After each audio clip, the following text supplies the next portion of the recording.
Folks, Black Star Network is here. Hold no punches. I'm real revolutionary right now. Black power. Support this man, Black Media. He makes sure that our stories are told. Thank you for being the voice of Black America, Roland. Stay black. I love y'all. All momentum we have now, we have to keep this going. The video looks phenomenal. See, there's a difference between Black Star Network and black-owned media and something like CNN. You can't be black-owned media and be scared. It's time to be smart. Bring your eyeballs home. You dig?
Today is Thursday, March 19, 2026. Coming up, a Roland Martin Unfiltered, streaming live on the Black Star Network. U.S. Senate continues to debate the Republicans' shameful and despicable Save America Act. It is a trash bill. We'll take you live to the U.S. Senate floor. Newly released Bodycam video from the Texas case with a black woman who was pulled over and arrested when she threw the ticket out of the window, but she says the cop dropped it on her. Well, they now have put it out. The Department of Justification for the arrest is now sparking community discussion. Young voters shocked everyone in 2024 by backing Donald Trump. I talked to the host of the Black Star Network's Other Side of Change about what Democrats should do to target young black voters. The New York State Community Commission on Reparations Remedies was founded to examine the legacy of slavery and provide recommendations to address historical injustices in New York today. The chair will join us on the show. Yesterday, we talked about the case of Afroman, who, of course, was not found liable under the First Amendment. Well, guess what? He will join us on today's show. Many states have deregulated the hair braiding, but Louisiana lawmakers want to tighten regulations by demanding more coursework, including on the ancient origins of braiding. We'll talk to the black Democratic female state rep who is behind the bill. And the first black woman to lead the Harris County, Texas Democratic Party will join us as well to discuss the upcoming midterms. It's time to bring the funk on Roland Martin Unfiltered on the Black Star Network. Let's go. He's got whatever the miss, he's on it. Whatever it is, he's got the scoop, the fact, the fine. And when it breaks, he's right on time and it's rolling. Best believe he's knowing. Putting it down from sports to news to politics. With entertainment just for kicks, he's rolling. Yeah, it's Uncle Roro, y'all. Yeah, it's Roland Martin. Yeah.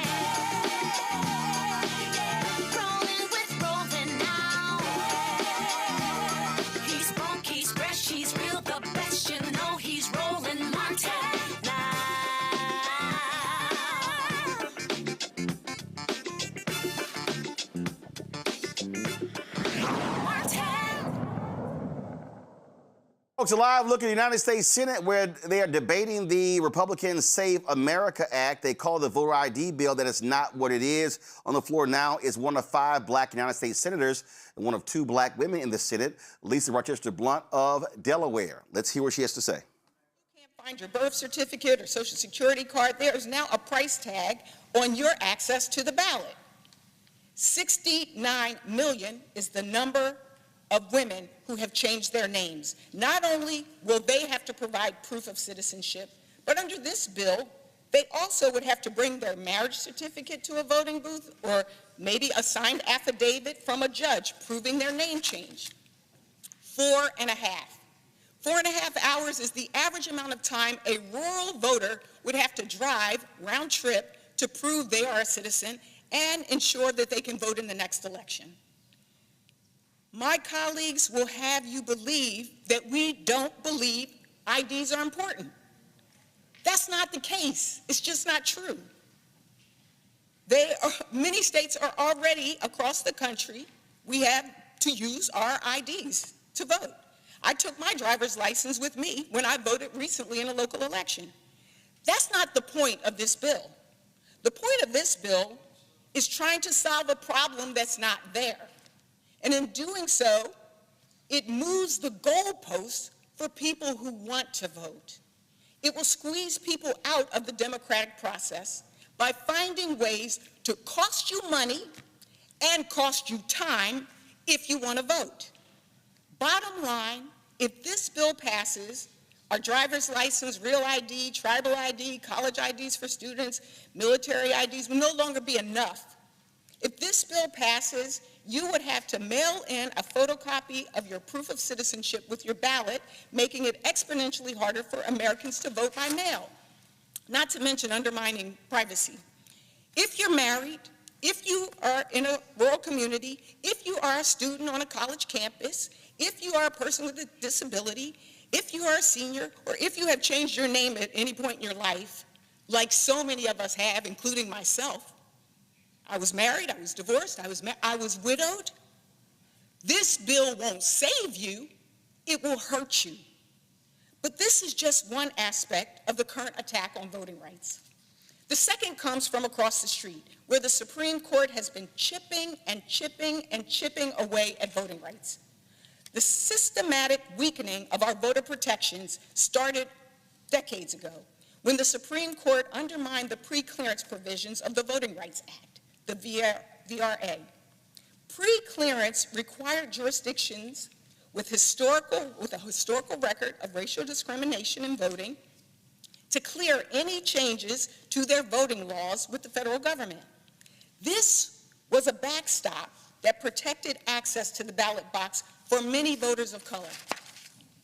Once it was struck down, some states began to take advantage, passing restrictive voting ID laws, restricting voter registration timeframes, reducing early voting, and more. In 2021, the Supreme Court made it harder to prove racially discriminatory voting practices under the VRA. And later this year, they will hear a case that would make it even harder for minority communities to sue states for discriminatory congressional maps. Finally, I would be remiss if I didn't mention the threat to our democracy that comes from the executive branch. Let me start from the beginning. Since January of 2025, the Trump administration has used DOGE to steal our personal information and data. They pulled information from Social Security Administration and the IRS. Why? Maybe to track the American people. Now the administration has turned their attention toward establishing an unsanctioned nationwide voter database. They also raided a Georgia voting center under false pretenses, undermined access to mail-in ballots by changing the rules around how mail is postmarked, and sued and threatened states like Minnesota over access to their voter files. All of this from a president that wants to, quote, take over the voting, quote, unquote, so that the GOP, quote, will never lose a race for 50 years, end quote. This is a coordinated and un-American campaign against the very core of who we are as a nation. And it's not something that I say lightly, but it's something that I believe must be said, especially as we approach the 250th anniversary of our country. In those 250 years, we have seen our democracy expand and contract multiple times. Our democracy expanded when my great-great-great-grandfather signed his name with that X and gained the right to vote. His descendant now stands in the Senate, a living reminder that our democracy has the ability to grow and change. But our democracy has contracted too. And we need to learn from that past if we're going to prevent further contraction in the future. Mr. President, I fear we're on the cusp of falling into a trap our ancestors sprung 100 years ago. You see, my great-great-great-grandfather earned the right to vote in Georgia with his signature, but it's unlikely that he was able to really exercise that newly won right for very long. Because from 1877 to 1901, while some Americans were enjoying the Gilded Age, Black Americans were living through a period known as the Great Nadir. If apex is the highest, the nadir is the lowest. Voter suppression, political violence, things that you see and feel even now. Many of the rights enumerated in the 13th, 14th, and 15th Amendments, including the right to vote, were being eroded, washed away by partisan gerrymandering, poll taxes, grandfather clauses, Jim Crow laws, and even Supreme Court decisions. For decades, civil rights leaders fought not just to achieve new rights, but to reinstate the ones lost. Our democracy has expanded and contracted. The first Black Senator, Hiram Revels, was elected to Congress in 1870, and then Blanche Bruce. But it was 86 years between those two senators and 1967, when we had the next Black senator.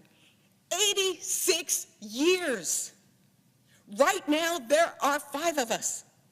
And this is the first time in our history where there are 2 Black women at the same time. If the Save America Act passes, we are on the verge of another contraction. The parallels with the Great Nadir are as stark as they are many. Once again, laws are being proposed to strip us from the access to the ballot box. Once again, the Supreme Court is postured to send us backwards rather than protecting the path forward. And once again, voting rights are under attack by the federal government.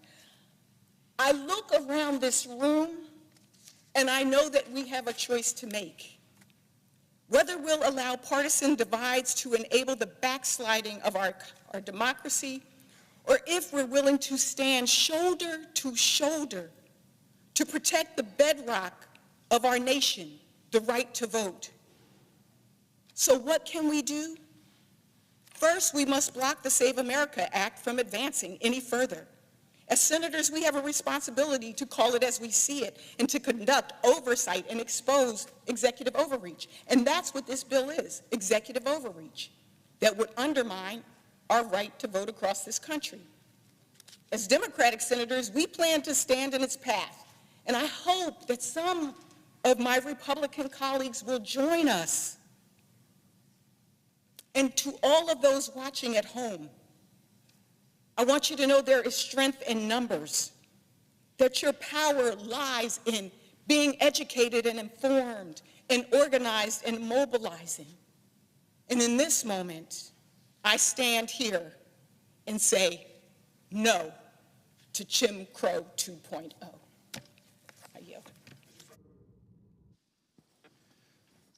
Chair recognizes Senator from Utah. Mr. President, I appreciate the passion, the remarks provided by my friend and colleague, the distinguished senator from Delaware.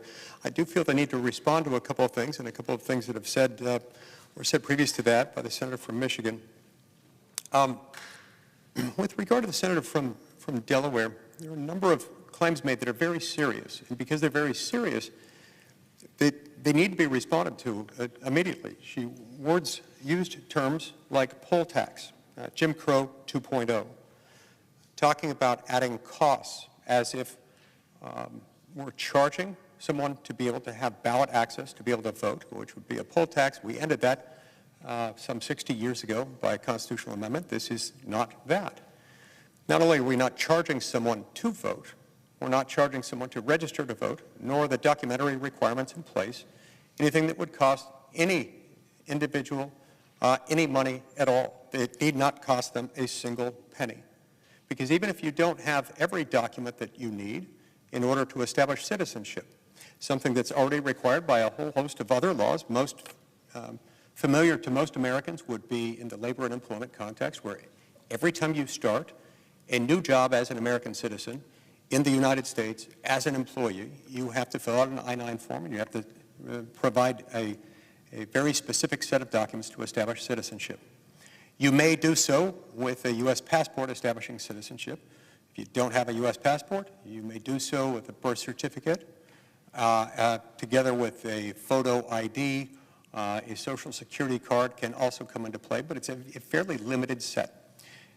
What we have established in this bill is far more flexible than that. We've added a bunch of other documents. We've tried to be as expansive and as inclusive as humanly possible in order to do that. And then we've provided a fail-safe that I have yet to hear any of my colleagues across the aisle refer to when making these very aggressive accusations that this is a poll tax, this is Jim Crow 2.0, that this is going to disenfranchise women or people of particular racial minorities. It's just not true. They're ignoring the existence of the provision that begins on line 22, page 12 of the bill, and continues on to the next page, which says that if for any reason, or no reason at all, you don't have the necessary documents, any of them or all of them, you have none of them, you can still handle this by an affidavit that you can write out, thus putting the burden on the state to confirm or refute the underlying facts establishing your citizenship, whether through citizenship through natural-born citizen status by virtue of the circumstances at your birth, at the time of your birth, making you a citizen, or the circumstances that led to your naturalization, if you're a naturalized citizen. That does not cost. All right, y'all, so that's Utah Senator Mike Lee, Republican. But he's straight lying. Okay, I just want y'all to understand what you saw going on here. It's like, oh, no, well, you know, you can just do your own affidavit, okay? But what is that particular process as well? How does that go in? I mean, we could go on and on and on. We're like, well, no, there's no poll tax. If you say a person needs a birth certificate and they don't have one, they have to pay to get one. If a person needs a passport, they have to pay to get a passport. Now, he also lied by saying that, oh, when you get a job in this country, you have to do that. I'm sorry, y'all. I've been hired numerous times. I hire people. I don't require people to prove their citizenship. Now, there's a form you fill out and you check, are you a citizen? Y'all, I wanted y'all to hear that because I wanted you to hear how they are lying. And this is what they do in order to advance their interest. This is not a voter ID bill. And the ID is not the most heinous aspect of this bill. They want to take the voter rolls. That's what they want to do. They want the states to turn them over to the federal government. So let's just be real clear, really what their intent is. It is not a voter ID bill. It is absolutely a voter suppression bill. When Cooney Ciant, co-founder of Politicking out of Washington, D.C., joined us, Rebecca Carruthers, president, CEO of Fair Election Center out of D.C. as well. And so, Rebecca, I said Democrats made a mistake by falling into the voter ID trap. What they should have been emphasizing are the other shameful aspects of this bill. Roland, you're exactly right. For the last 7 weeks, I've been all across the media, all across the press, talking about the SAVE Act. Also in the House, there was a bill called the MEGA Act, and now these things have converged. And so what's important for folks to understand is that there's about 9,000 voting jurisdictions across the country. Each of those voting jurisdictions are responsible for registering people to vote. The Constitution leaves it up to the states, and the states have the constitutional power to determine how elections are run, including who becomes eligible in order to register to vote. So right now, in order to register to vote, you have to prove that you are who you say that you are. If you're voting in federal elections, you have to prove already that you are that you are an American citizen. And there are some states, some localities, like for instance, Tacoma Park, Maryland, that allows residents of Tacoma Park, regardless of naturalization status, in order to vote. But that's pretty rare. The reason that I'm bringing this up is in most states now, because of federal law, if you have a state ID or you have a driver's license, you have it through real ID. If you have like a little star in your driver's license or your state ID, that means you have real ID. And you already have to do documentary proof of citizenship of who you are, whether you're naturalized, whether you are on papers, in order to get that type of ID. What this particular bill would do, there is no state, with the exception of Ohio, where you can actually use your state ID that already proves that you are who you are, that proves whether or not you're a citizen. You cannot use your driver's license or state ID in order to register to vote if this becomes law. So I want people to understand the reason why we're not just saying proof of citizenship, it's documentary proof of citizenship. Over 50% of Americans do not have a passport. That is roughly 180 million people in this country don't have a passport just off of the top. The second thing, there's at least 21 million Americans in this country who don't have readily access to a birth certificate. The other thing to note in this bill, when you register to vote, you have to have your documentary proof of citizenship. You have to have those particular documents. But the other part of this bill, when you go to vote, you have to bring documentary proof of citizenship again. So if states already can verify and determine who you are and determine your eligibility, that you are who you say you are in order to vote, then why are we having these additional burdensome steps? And so far, we're not hearing from the Republicans in the Senate and also Fetterman why this is necessary and why this is important. In fact, the Heritage Foundation has shown in the last 40 years that there's been less than 100 occurrences that they have found of non-Americans voting in American elections. So this is not an issue. The other thing to note, if you are a local election administrator, and if the SAVE Act passes, and say that you register someone to vote who's eligible to vote, but you don't get all the required documents, this bill will now criminalize that, where those election administrators can go to jail. They could pay a civil fine if they don't grab all of these documents. I could go on and on. Another thing to note is that if you are a college student, there are many states that allow you to use your college ID in order to register to vote. This bill will eliminate that. But here's the thing when Cooney, that jumps out at me. Again, I'm going to remove the whole ID away from the conversation. This bill wants to get rid of mail-in voting. And that's the that right there is the key. They want to get rid of all mail-in voting. And they excuse if you have a very, if you're sick, there's like two or three different things there. You got some states that their entire elections are mail-in voting. And that's what we were talking about last week, Roland. We were talking about Utah, a lot of the Midwest, a lot of the Western states, they subscribe almost wholly to mail-in voting. So this is just another form of voter disenfranchisement. Rebecca hit the nail on the head. This is duplicative. It already is in place, systems that work. It disenfranchised voters, particularly Black and brown voters. We know all of this, right? This is another game that the Republicans are playing, unfortunately. And it's really sad that we are literally having to fight for our rights to vote when Black and brown people have continually had to fight for their rights to vote. But, getting rid of mail-in voting when we just went through a pandemic crisis 4 or 5 years ago, it sounds diabolical, Roland. Again, that's what they're doing. So the debate continues. They don't have the 60 votes, and so we'll see what happens next. All right, folks, let's talk about New York State, where Governor Kathy Hochul created the New York State Community Commission on Reparations Remedies in 2023 to examine the legacy of slavery and systemic racism in the state and to provide recommendations for addressing these historical injustices. Dr. Cnell Hawkins, the chair of the commission, joins us right now to discuss this. Glad to have you on the show. So first and foremost, as it relates to this commission, how have you met? Work has been done, and what progress have you made? Thank you for having us on. First of all, this commission has been active since 2004. Governor Hochul signed the bill in December 2023, and we became active in 2024. We've had a slow start because we had to go through some processes just to staff up. But over the last year, we've had over 15 public hearings. The most important part of this commission is that we're the community commission.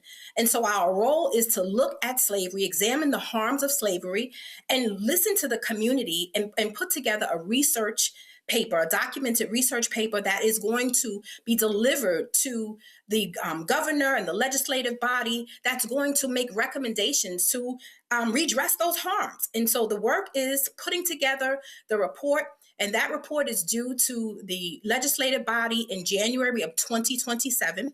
And we have been going around the state hearing what redress looks like. So you started in 2024, and your deadline for the report is 2027. So that's 3 years. It was a slow start. So we actually asked for an 18-month extension because we didn't have staff.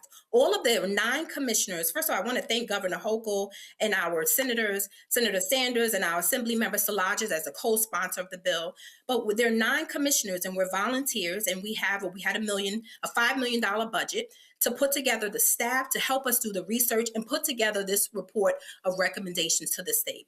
And so we've been going around the state. We've been all over the economic areas in New York State to hear from the community members. So we've been in Brooklyn. In fact, on Saturday, the 21st, we will be in Staten Island at the Staten Island Urban Center on Bay Street, 206 Bay Street, from 12 to 4 p.m. So we invite the community to learn about this process, to understand what redress is, and understand the harms of New York and what processes should New York State take to redress these problems. So we're looking at the economic harms, the health inequities. When we think about redlining, all of these harms certainly impact New Yorkers. And so we want to hear from New Yorkers. And we've been hearing that, one, Black New Yorkers certainly want to check.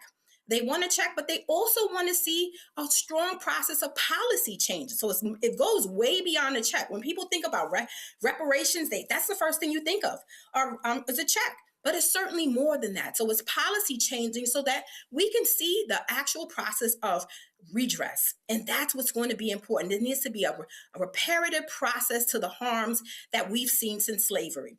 And many don't even know that there was an active slave trade in 1711 right on Wall Street in New York City. Many people think it happened in the North, but New York State had an active role in slavery. And at the public hearings, we've been learning about how this is systemic across New York State. Whether you were in Ithaca or Utica or Rochester or Buffalo, the same harms have been happening around the state.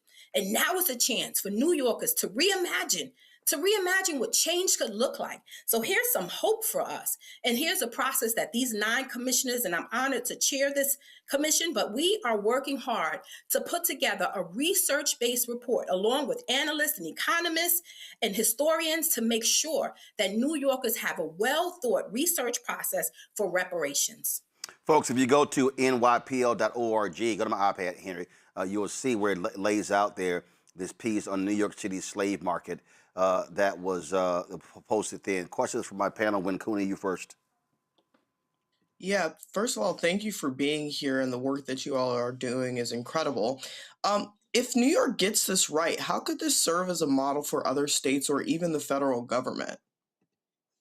Well, New York, we plan to get it right because the 9 of us are working hard to do it. But we're not the only state to do this. I want to say that California has done this, and certainly Illinois and Evanston. They've already given out reparations in Evanston, but New York gets to serve as the model for other states to follow. New York is where it happens, and New York is the representation of what's next. So we're looking forward to continuing to do this process and our report. We want to champion these reports so these recommendations can actually come to fruition and other states can follow. So we are the lead. Rebecca? Dr. Hawkins, so I think it's great that the state that houses the financial center in this country is taking the lead on this issue. Correct me if I'm wrong, doesn't New York have a history of allowing for reparations for historically wronged people? New York doesn't have a history of it, but certainly there are other bodies that, so when you think about Native Americans, there have been reparations, Japanese, there have been reparations. There's a long history of reparations. Jewish communities have received reparations. So this is New York's effort at reparations. And we know nationally, there has been a national effort for reparations. There are many groups working on reparations. And as you know, in Congress, there have been many efforts since Representative John Conyers Jr. and the late Sheila Jackson Lee been trying to get reparations federally. But New York State is leading the work right now, and we want to see it happen. And so New Yorkers are lending their voice at public hearings. They're going to our website, and if people want to learn more, they can go to our website at newyork.gov/reparations. They can look at our past hearings, learn more about the work that they're doing, and get involved. This is an opportunity to us to reimagine what the pathway could be for New Yorkers. To create a real process for change. When we talk about inequities, and I'm listening, and we're talking about Jim Crow 2.0, this is our work. This is our opportunity to create some change, to reimagine, to actually develop a process for hope and change. And so we want to hear from New Yorkers. We want them to get involved. And we've heard from many New Yorkers so far, and we're still doing this work. We plan to have public hearings through June of 2026, and then we'll be delivering our report. We plan to have a draft report to the legislative body in December of 2026, and then the final report in January of 2027. And we want the community to champion those recommendations for redress. All right. We certainly appreciate it, Dr. Hawkins. Thanks a lot.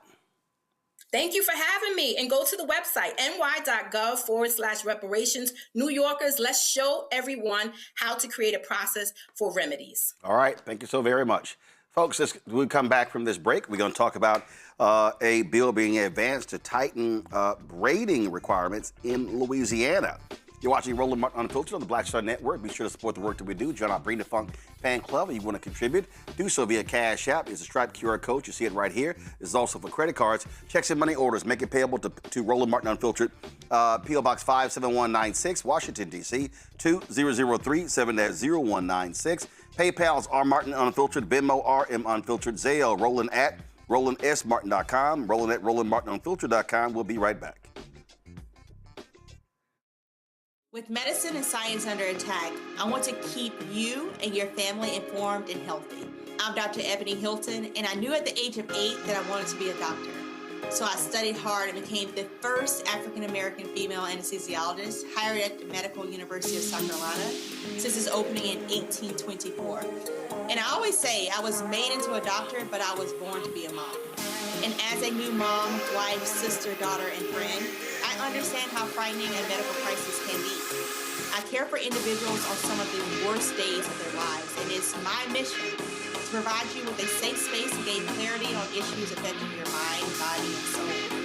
I recognize that there are health disparities, particularly as it pertains to race, and I want to help bridge the gap between you and your healthcare providers. Join me every Thursday for Second Opinion on the Black Star Network, where each week I'll invite experts from various medical fields to share the latest health news. We'll discuss topics such as the vaccine debate, mental and sexual health, medical bias, infertility, menopause, andropause, nutrition, and aging. Together with my medical colleagues, we aim to provide you with a second opinion. Don't miss it, Thursdays only on the Black Star Network.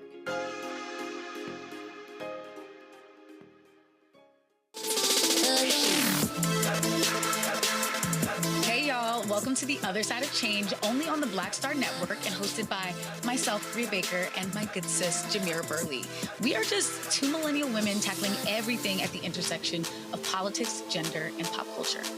And we don't just settle for commentary. This is about solution-driven dialogue to get us to the world as it could be and not just as it is. Watch us on the Black Star Network, so tune in to The Other Side of Change.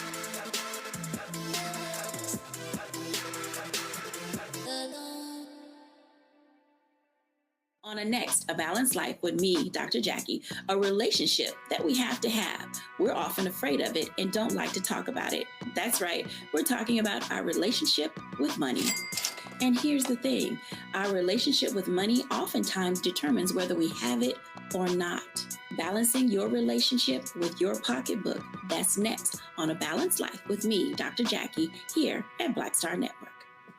I'm Ryan Wilson, CEO and co-founder of The Gathering Spot, and you're watching Roland Martin Unfiltered on the Black Star Network. All right, folks, let's talk about a bill out of Louisiana where they are considering implementing one of the strictest licensing requirements for hair braiding in America. Currently, the state's cosmetology board mandates a minimum of 500 hours of training to obtain an alternative hair design permit.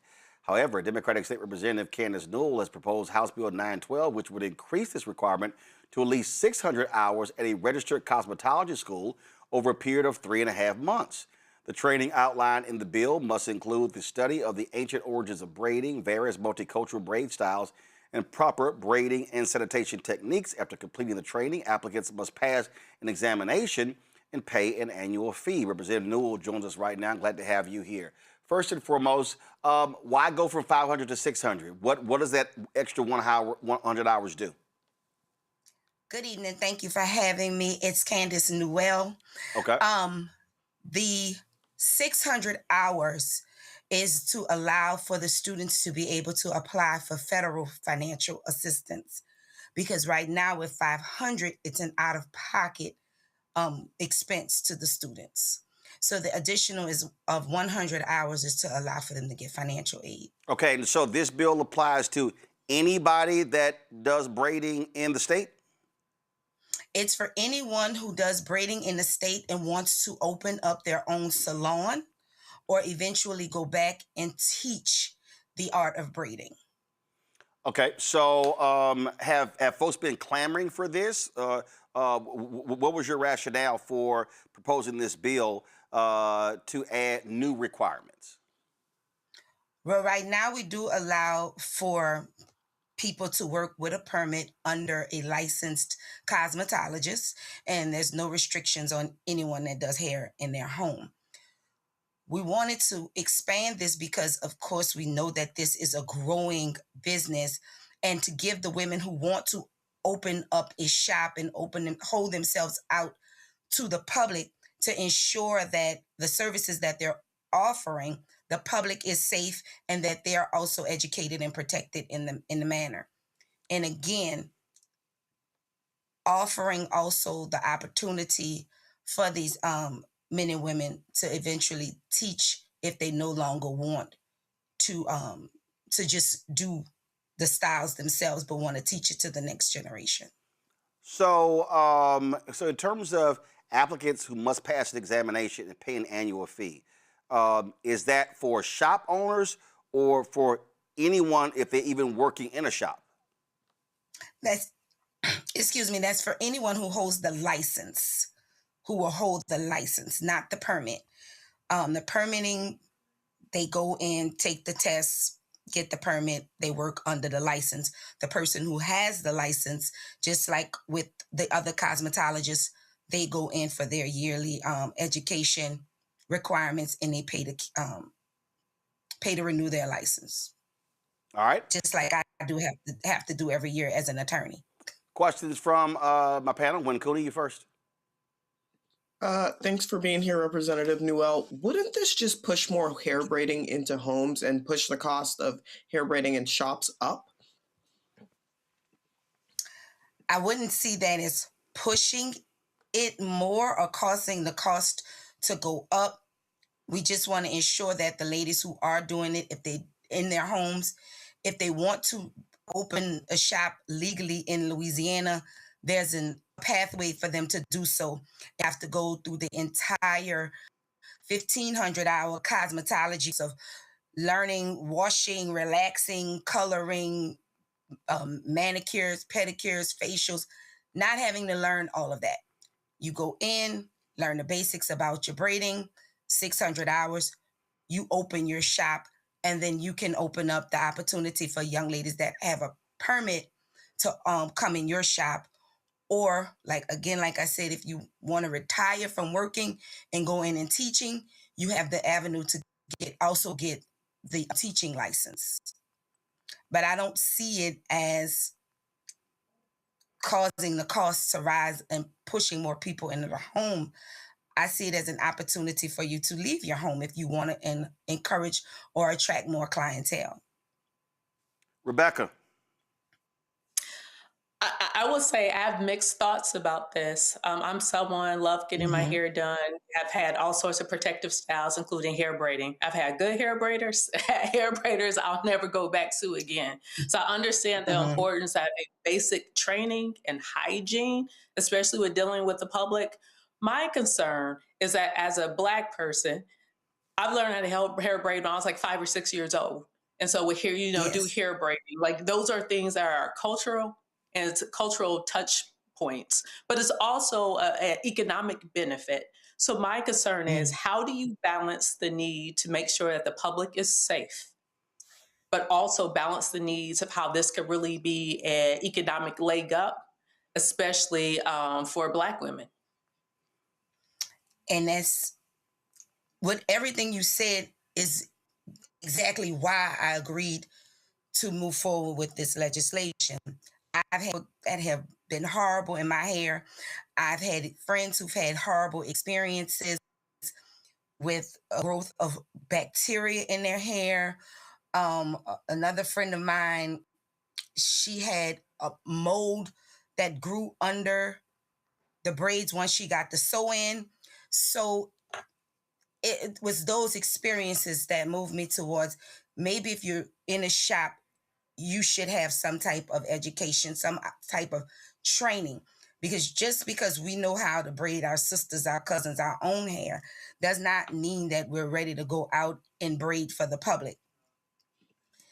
Also, allowing for you to get the license, again, opens opportunity for that person with the license to allow other people who might not have the license, aren't ready for the license, have the permit to come in the shop. And now you have more people in the shop, more people earning money, more people providing services to that community. And also maybe going back into the schools as a way to teach and pass on this knowledge and the training to the next group of young ladies, young men who want to go and braid. And not just braid, any type of protective styles. All right, Thank you. All right. Well, we certainly appreciate you joining us, and we'll see how this bill progresses. Thank you. This was a good start for what I'm going to hear from my colleagues who don't look like us and don't understand the process, because these are the questions that we normally hear in committee when it's surrounding this braiding. All right. Thanks a lot. So thank y'all Appreciate for preparing me. I appreciate it. Thanks so much. And for folks out there, you may have heard we said alternative hair. Alternative hair design is defined as twisting, wrapping, weaving, extending, locking, or braiding the hair at salons or shops. It includes applying products such as shampoos, conditioners, oils, and lotions. It also covers the use of synthetic hair, wigs, or other applied hair. All right, folks. I'm gonna do this real quick here. So we have made clear how narcissistic Donald Trump is, how shameful and pathetic he is. And here's the United States celebrating a 250-year anniversary this year. So what did this arrogant fool do? What he always does, he always wants to put himself front and center. And so what Donald Trump has done is he has this arts commission. So they decided to say, hey, what if we put Trump on a coin? Now, y'all, that's normally reserved for folks who are deceased or not even in office. But see, when you're so arrogant, when you're so narcissistic, when you are a pathetic individual like himself, such as putting his name on the Kennedy Center, such as hanging these massive banners down from government buildings. Well, here's the latest. So his hand-picked arts commission, they now prove this gold coin. Oh, no shock, it's gold. So this is what it will look like. It will be this coin here of this idiot, and with this menacing look. And so It was a unanimous vote, no shock, 24-karat, commemorative 24-karat gold coin bearing his image. This is from the U.S. Commission on Fine Arts. And so, now check this out. According to the New York Times story, it says the administration's move to mint official coins with Trump's face is also legally aggressive. An 1866 law called the Thayer Amendment says, quote, only the portrait of a deceased individual may appear on United States currency and securities. But they're saying that, oh no, this is not really currency or security, it's a commemorative coin. And so Treasury Secretary Scott Bessent, they're saying that, oh, it allows for the minting of gold coins with specifications, designs, varieties, quantities, denominations, and inscriptions as the Secretary and the Secretary's discretion may prescribe from time to time. This is all about his ego, Rebecca, pure and simple. And MAGA is so stupid that, oh, if this was Obama, if this was Biden, this was Clinton, they would be throwing up, losing their minds. Sean Hannity would be foaming at the mouth, Laura Ingraham. But Trump is like, oh, great, let's pass them around like M&Ms. Like a collector's card. Like, Roland, if you put that picture up, it looks so dumb. It looks like his administration is trolling him. That is not a flattering picture of him that they're going to put on a coin. Like, look at that. That's not flattering. That doesn't show strength. That's an ill-fitting suit. And he looks crazy. Like, I don't get it. The other thing is, if they're claiming to put gold, we know gold is real expensive right now. They're not going to put real gold. They're going to go down to the Home Depot again and use that fake gold stuff that they have inside the Oval Office. Look, as soon as this man leaves the White House, or however the ancestors decide that he leaves, the bottom line is we're going to have to fumigate out the White House literally and fumigate out this government figuratively, because this is just ridiculous. Cody? Fumigate was a good word, Rebecca. I mean, like you said, Roland, he's a narcissist. I think the challenging part about this is what's scary is this is exactly how he won the presidency. If you think about Donald Trump is someone who has successfully used the media, has successfully used the cycle to continue to say his name, right? You think about the Donald Trump show, you think about his real estate ventures, all of which bear his name, bear his likeness, bear his face, bear his image, right? He has been able to use that to successfully catapult himself into the highest office in the United States of America. And so what's scary to me is that he's continuing to do this. He continues to champion himself in this way. And unbeknownst to the rest of the world, it has worked. It's worked, right? So for me, I'm scared of Donald Trump being able to put his name, his face, his likeness on one more thing, because that's what he did, right? We see Donald Trump had been angling for the presidency for years. He tried to run as a Democrat, it didn't work. He tried to run as an independent, it didn't work. But all time and time again, he kept getting on reality TV show. He kept building buildings and putting his name on it.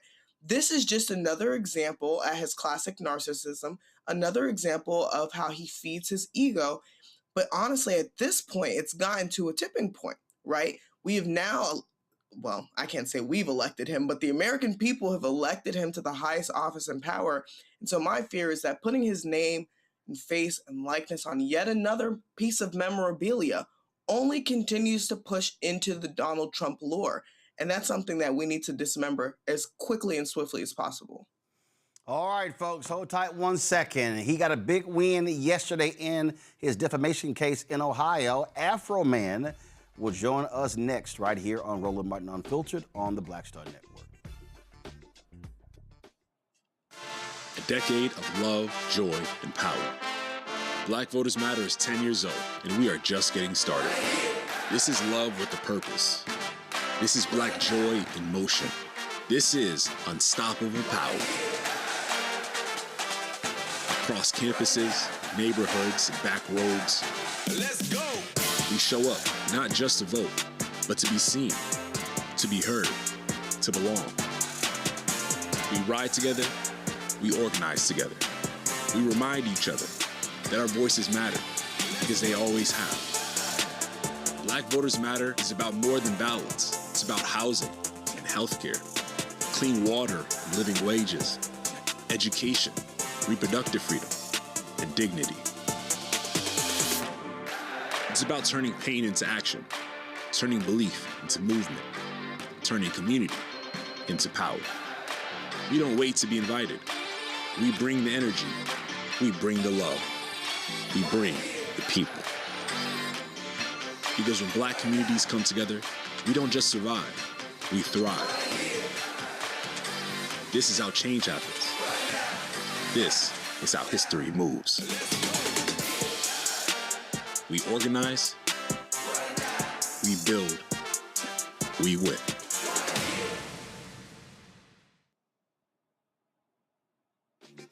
My name is Bill Duke, and you're watching Roland Martin Unfiltered. Folks, there was so much happening in the Afroman trial, we had to go ahead and go for a second day. For those who don't know, 7 white sheriff's deputies from Adams County, Ohio, sued Afroman, whose legal name is Joseph Foreman, for using footage from his own security cameras in music parody videos. The footage was recorded during a 2022 raid of his home. During the raid, the deputies broke down Afroman's front gate, forced open his front door while searching for narcotics. However, no drugs were found and no charges were ever filed against him. Well, yesterday, a jury ruled in Afroman's favor, concluding that he did not defame the deputies or invade their privacy. This was pretty funny. Here's just a little of the closing arguments of the both attorneys. I'm just going to play a little bit of each one, and then we're going to go to the interview. Go ahead. When this trial started, I told you it was about intentional lies that are designed to hurt people.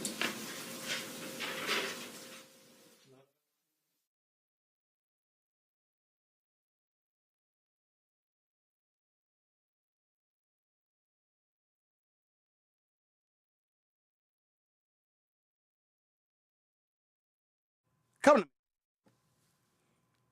All right, y'all. Not sure what's going on with the audio there. But joining us right now is the victor in this case, Afroman himself. Glad to have you right here on Roland Martin Unfiltered. So you had these folks up there crying on the witness stand.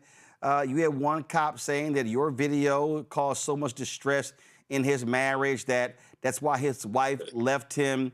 Then we later find out that she got a restraining order against him.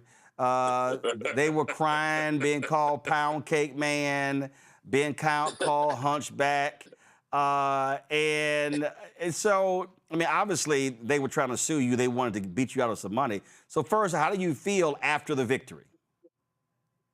Victorious, and happy and grateful. Grateful to God that he didn't let them run through my pockets. I watched them cops beat up Rodney King, and I watched him get off. So even, right and wrong ain't got nothing to do with it. I just knew it could happen, and I'm glad God didn't let it happen this time. So it was, I mean, obviously you made these parody videos, so let's take it back. So they busted to the gate, bust down the door, they're coming through your house, no charges are filed. The damage to your house, who had to pay for that? Me.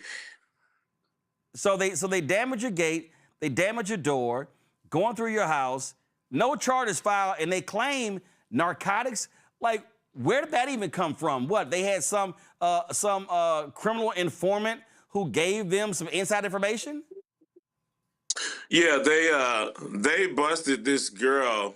I don't know, from what they say, some girl had some drugs and something, and she wanted to reduce her sentence and get out or something. So she just starts making up lies on me.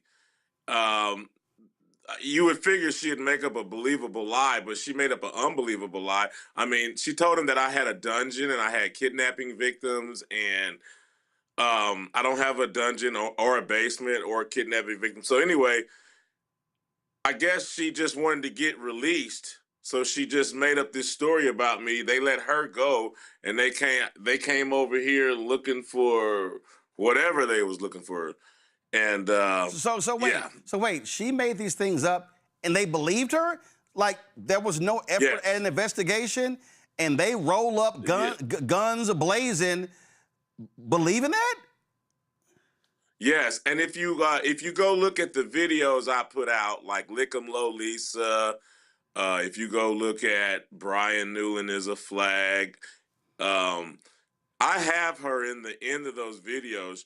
She's saying things about the same officers that did the raid on her word on me. Like, you can go watch it, and it's just funny. And I doubt an investigation be opened up. Like, they're not gonna run people on them like they ran them on me based on her words. Now they sued you. Are you gonna sue her? I'm gonna talk. It ain't over. It ain't over.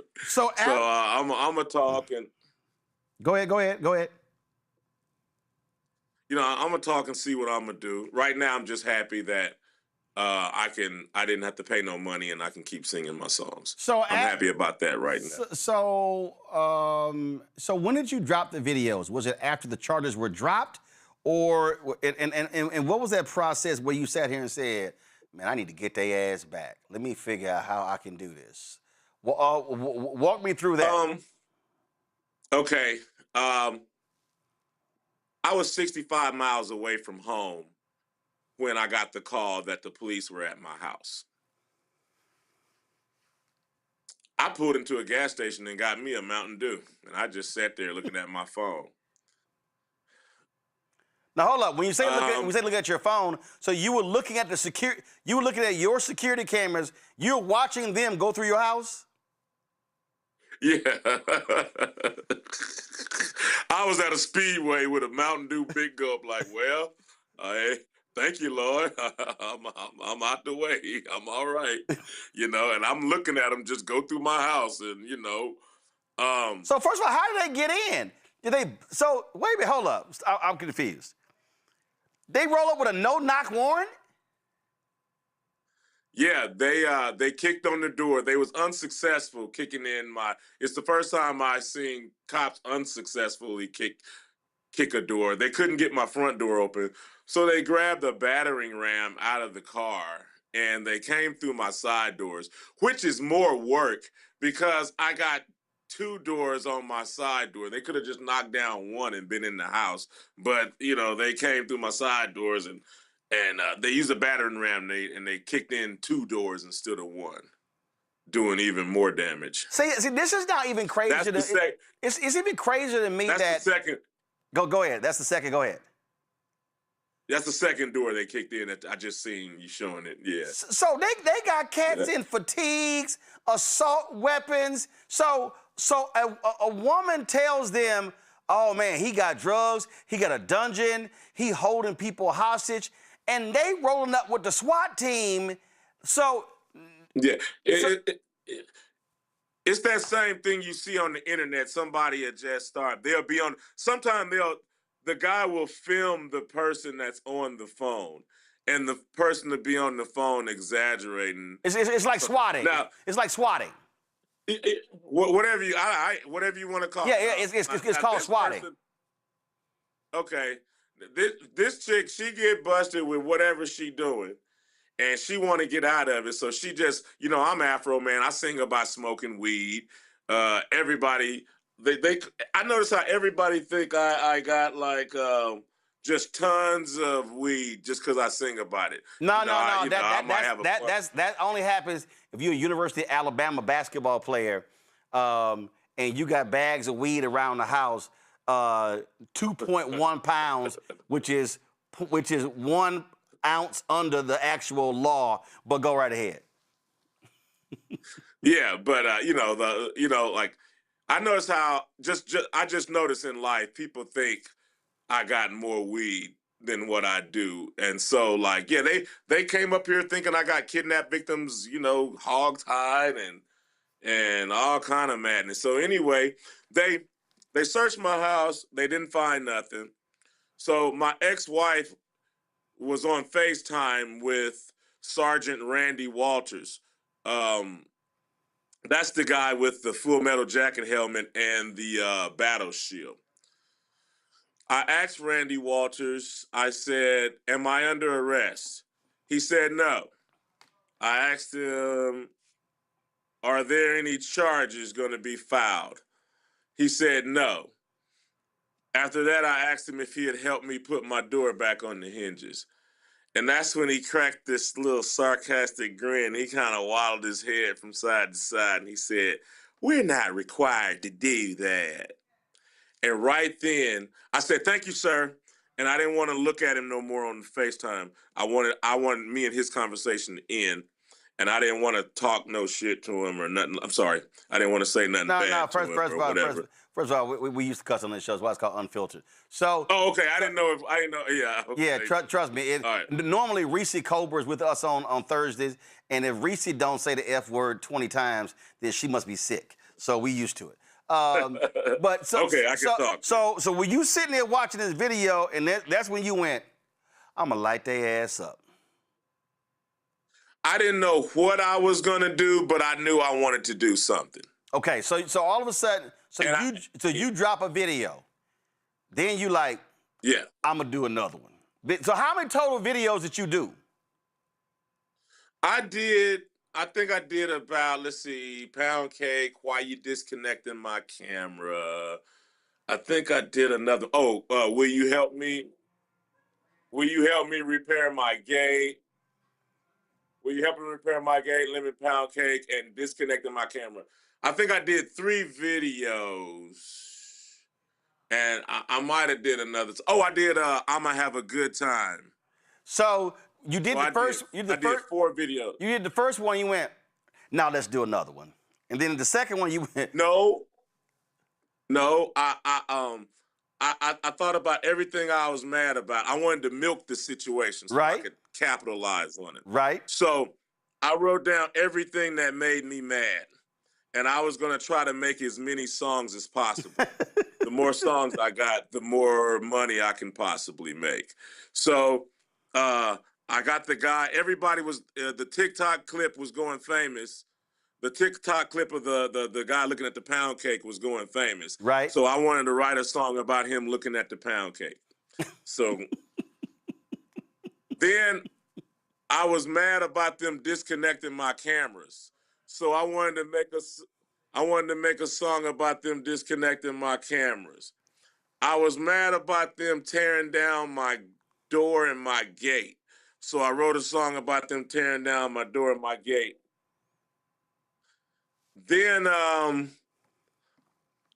wanted to be a sport. I wanted to show my family, friends, and peers and my fans how to be happy in a good time, how to make your problems turn into your solutions, how not to be a crybaby. And I wrote a song called I'ma Have a Good Time.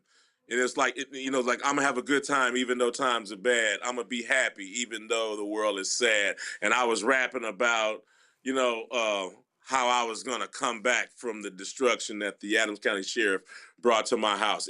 I want you to check out that video and all the other ones, but that one is good mental health music. Oh, listen, it was so hilarious because the Adams County Sheriff's Department in Colorado put out their own video saying, hey, can y'all stop calling us, DMing us, and texting us? It wasn't us. Everybody was getting in on this. But I gotta ask you, when Pola Lisa was testifying, Lord, she was crying, she was shedding tears. What were you thinking sitting in the courtroom watching her up there try to get her Emmy or her Academy Award? I was thinking, where was those tears when her finger was around that AR-15 ready to shoot me in my ass? I was thinking, where was them tears when she was disconnecting my camera so Brian Newland could steal my money? I was wondering, where was them tears, you know what I'm saying, when she was looking at me condescending and wouldn't speak back, when I dropped my kids off at school. I look at her, open to, speak to everybody else. But, when I pull up with my kids, she gave me this, she had this look on her face like she smelled feces when she'd look at me, you know what I'm saying? And I remember I spoke to her one time when I went in the courthouse, and she said something back to me, and it made me jump, man. I didn't even believe that voice came out of her throat. You know, and I'm not mad at her.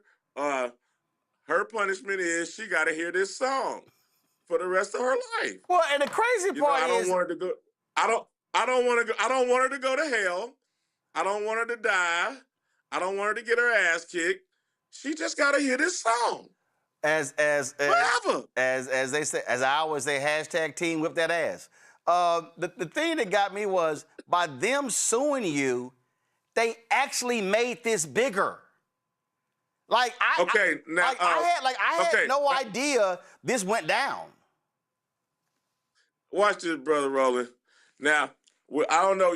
You know, most of us brothers and sisters, we come from the ghetto, the hood. And one thing I know we learned in the ghetto: don't cry, because that's gonna make it worse. We learned that as little kids. Like, don't let the other little kids know that hurt your feelings, because then they're gonna really pick on you. Right. You know what I'm saying? But these people ain't learned that lesson. So they grown-ass people that don't know that lesson. They don't know. Be quiet and it won't be no big deal. So they don't realize when I went viral when I got raided. They fault. Then I went viral again when they sued me. They fault. They could have settled with me, paid me, or just went away. Then I went viral again when we went to trial. And then during the trial, they played all the videos that I made fun of their ass with. Then it streamed worldwide. I can't even keep up with my numbers. Man, I'm looking at numbers just switch right in front of my face. I ain't never seen it go down like that. You know what I'm saying? And they didn't learn that little ghetto lesson we learned. Don't cry. They gonna pick on you. But they supposed to have thick skin. They police officers. Right. And they was wrong. Rather than eating humble pie and say, I'm sorry, they messed up and then tried to blame me for their mistake and they threw a brat tantrum. And they didn't realize they was messing up. Now, when you go in the wrong direction, you need to turn around as soon as possible. Because if you keep going the wrong direction, it's just going to be a long way back. Yeah. You understand what I'm saying? Yeah. So what they needed to do was nip it in the bud and say, look, brother, I'm sorry. We'll talk about it. We'll get something worked out. I didn't even want to write a song until that dude laughed about knocking my door down. You know, because I'm a brother. I get pulled over all the time. You know, I ain't no crybaby. I understand that, you know, some other brother's doing wrong. He might think I'm one of them kind of brothers, and he got to realize I ain't. And all right, yes, sir, whatever. You know, but I just didn't like his attitude after he realized I was a good dude. You know? And when he did that, with that little smirk, that's when you went, see, now you done pissed me off. You know what? I'm not mad at people for doing wrong. I'm mad at people for not apologizing and not trying to make it right. They got erasers on the end of pencils. You know, all you got to, that's for a reason. We all make mistakes. Right. When you refuse to make it right, that's the part that make me mad. And now what they've done is, because of the trial, they've given you even more fodder for more videos. But I got to play this one here because I need to know what your reaction was when this happened during the trial. I was in tears yesterday when your lawyer, you already know what I'm about to play, when your lawyer asked these questions. Worked with kids for him. 30 years. Got into the mind of kids pretty well. Yes. Two boxes. When they would play Mr. Foreman's song Lemon Pound Cake, did they take that as a literal fact from your observations? No. Were they laughing and joking about it? Oh, yeah. Absolutely. Are you familiar with the song WAP? I think I've heard it. Try that. I'm going to give you the complete song and then summarize it because I don't want to say it once. Are you familiar with the song Wet Ass Pussy? Yes. Is that a rap song? It is. Has your students played it in class? Once, and I asked them to please turn it off. When they were listening to it, did they think that was fact? No, So they didn't think that that was depicting anything in real life? no, So you didn't have to teach them that wasn't real? right, no, I did not. You've heard the song, correct? Mm-hmm, yes. Do you believe it's a literal interpretation? No, Would you agree it's derogatory towards women? no, Even though it says nasty things about them? yeah, no, I mean, it's the artist's opinion, I guess. That's the way I feel. Maybe not an opinion you like, but... Yeah. So, Ms. Grooms, has Mr. Foreman's posts about Sean or any of the general posts about the Adams County Sheriff's Department as a whole affected your life any at all? No, Would you believe it would have affected your life while you were married to Sean? if it had any effect, I guess that would be the time it would have an effect. But as his spouse, you would have expected. Yes, And I don't want you to go into too many details, but is it fair to say that Mr. Foreman, the posts about the police department, everything had not a damn thing to do with your relationship between you and Sean? And no, it came to an end? no, it did not. So, Well, it's the artist's opinion if they have WAP. I just sat there. Oh my! So you're sitting in court. I know you trying hard not to bust out laughing in front of that jury. I tried, man. You know, so a couple of times I just put my head over my mouth. You know, I didn't laugh. Like, I love laughing. I don't like when you can't laugh. Because, you know, my whole life, you know, I love to laugh, even in bad times. So, I didn't know how people, I laugh, though. Sometimes I laugh, though. You know, if it was funny, I laugh. All right. I didn't get ridiculous. Okay, before I go to my panel, the suit that you got on, do you normally wear that? Or would you say, hey, this is a First Amendment trial. I'm going to pull a Larry Flint and break out an American flag suit? You know, to be honest with you, I'm a theme man. I love dressing for the occasion. However, I hate to admit this is working, bro. I might have to get me about 10, 20 more of these. Man, listen, you had the suit, you had the tie, you got the shades. I know you got the socks to match. I know you coordinated. Man, you know what I'm saying? Yeah, I got. Hey, I'm working on the socks, man. Give me a minute. I was sure you had the socks, and then I'm trying to find the video. I'm trying to find the video. When you walked in court, that damn white ass fur, it took me back because the Michael Irvin remember Michael Irvin got busted for drugs?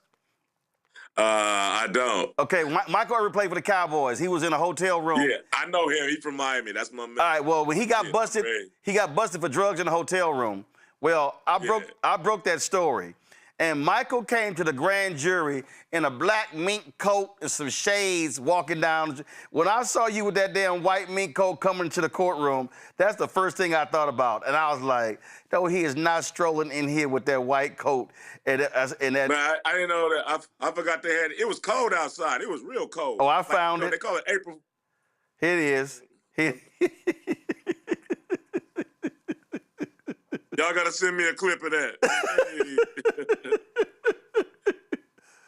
You strolled in with that. Oh my God. Let me see. Let me go to my panel for questions. Win Cooney, you get the first question for Afroman. Afroman, you're a legend. You're a legend. I wanted to know what happened to that $400 that you said that they stole from you, because you said there was $400 missing after the raid. Did we ever find out what happened to that $400?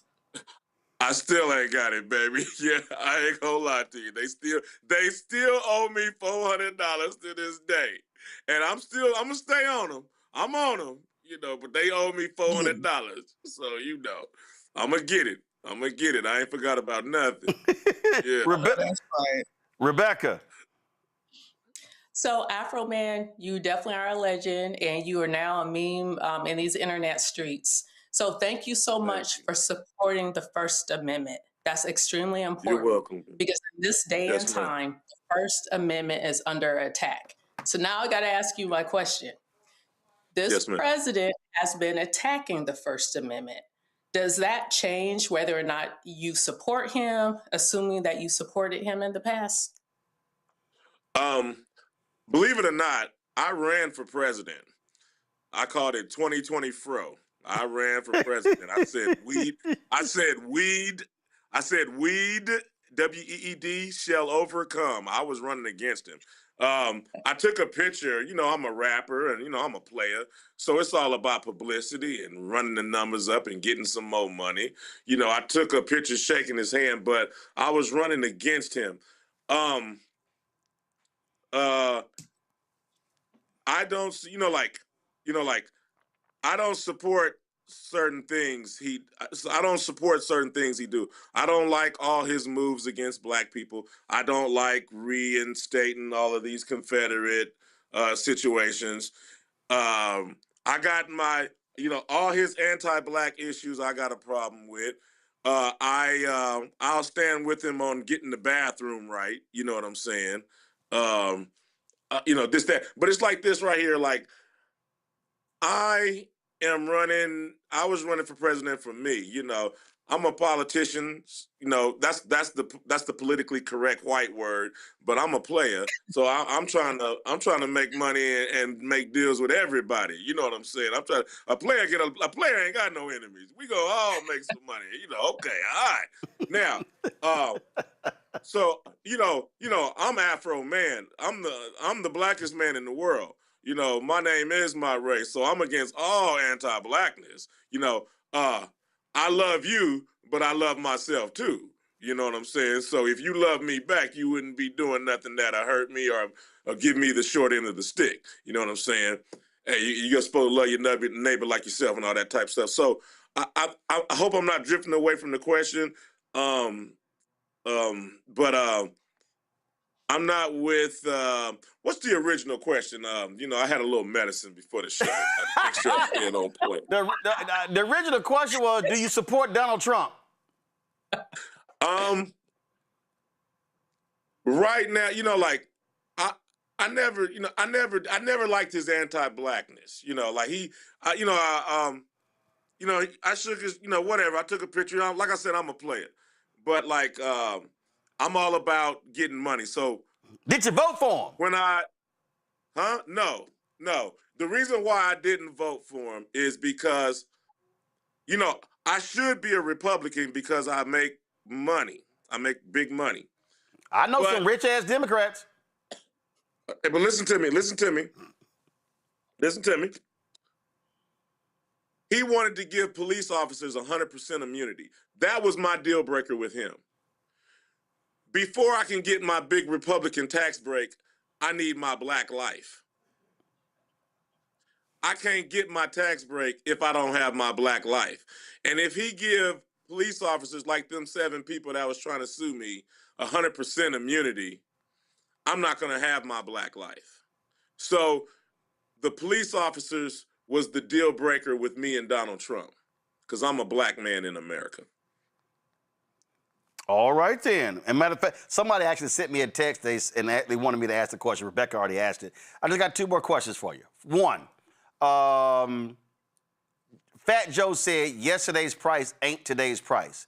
So since all this went down, has your performance fee increased?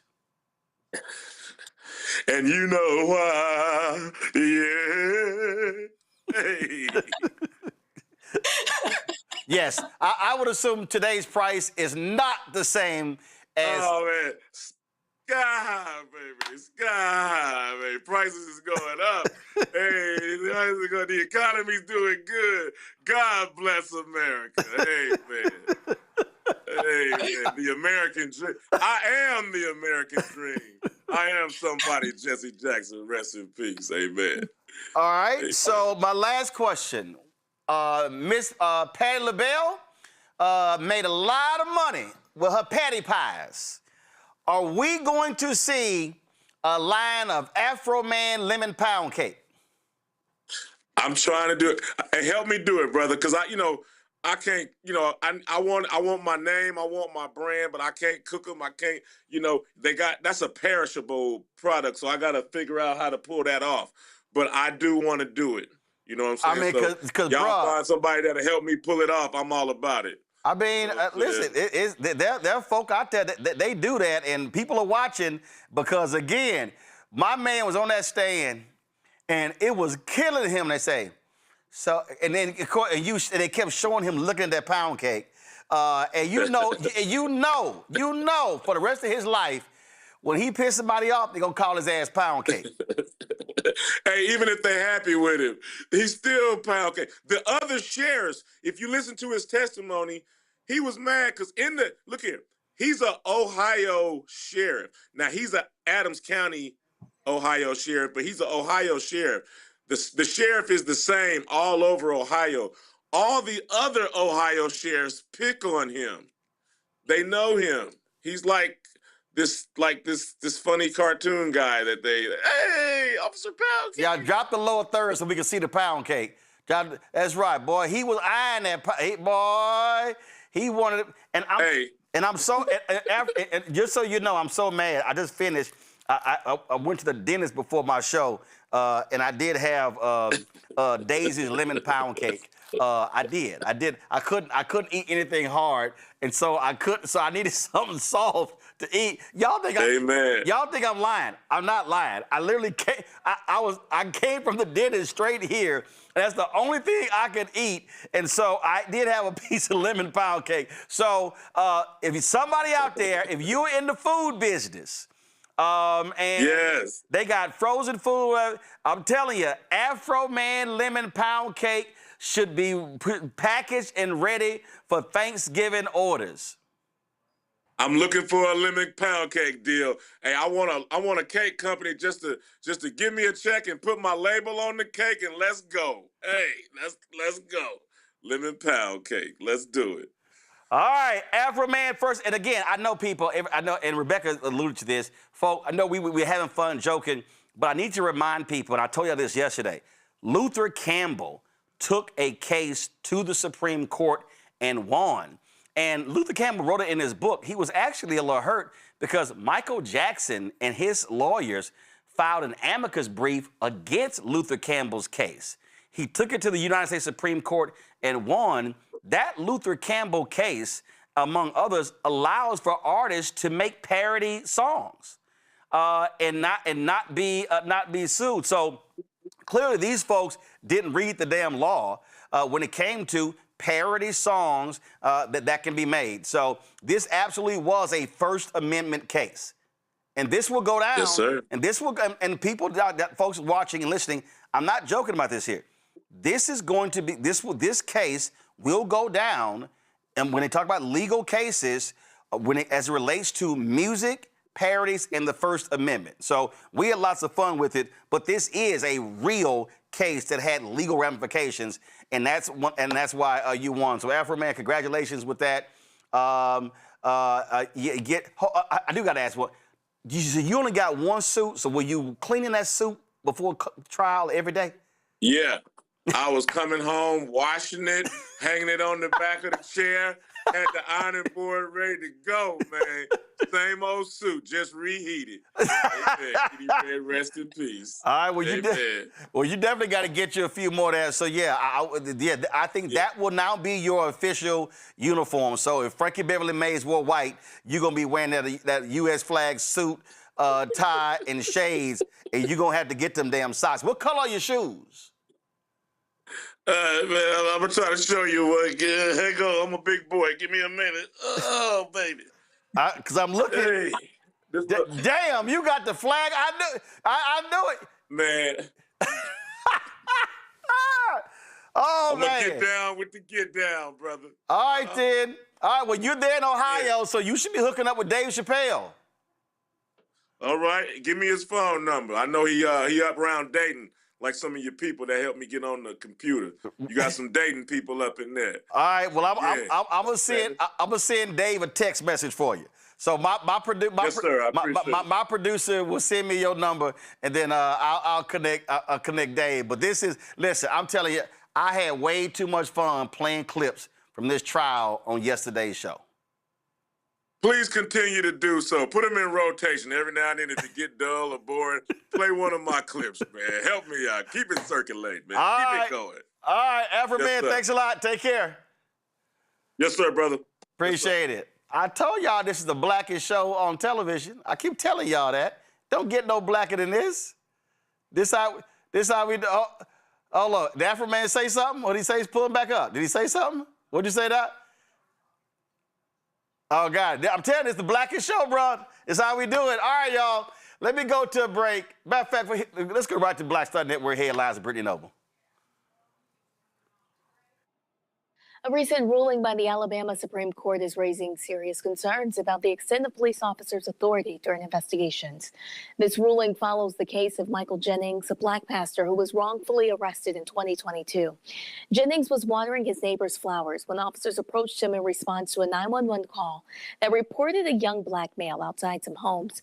Jennings identified himself and explained that his neighbors had asked him to water their plants while they were away. But when he refused to show his ID, the officers arrested him. He was charged with obstructing a government operation, but that charge was later dismissed. Jennings subsequently sued the city and the officers for false arrest, but the federal judge dismissed the lawsuit. The Alabama Supreme Court ruled 6-3 that police officers can demand to see physical identification during a stop if they are not satisfied with the individual's verbal responses. Pennsylvania Congresswoman Summer Lee filed articles of impeachment against Attorney General Pam Bondi. This action comes after growing concerns about how the Justice Department is managing the release of FBI files related to child sex abuser Jeffrey Epstein. The resolution introduced by Lee accuses Bondi of high crimes and misdemeanors. The alleged offenses include defying a subpoena from the House Oversight Committee to release the full Epstein files, violating the Epstein File Transparency Act. In July of 2025, Lee filed a motion to compel the Department of Justice to release the complete and unredacted Epstein files, a process that has been ongoing since August of 2025. Additionally, in January of 2026, she introduced an amendment to hold Bondi in civil contempt for her noncompliance with the Oversight Committee subpoena to release these files. Your airport could get shut down if Congress doesn't agree on funding for Department of Homeland Security. Transportation Secretary administration officers missed their first full paycheck last week, and security lines at some airports stretched well outside the terminals at some facilities. At security, employees called out to seek other sources of income. Acting Deputy TSA Administrator Adam Stahl says that if the situation does not improve, some smaller airports may be forced to shut down. The partial government shutdown primarily affects funding for DHS, which houses the TSA.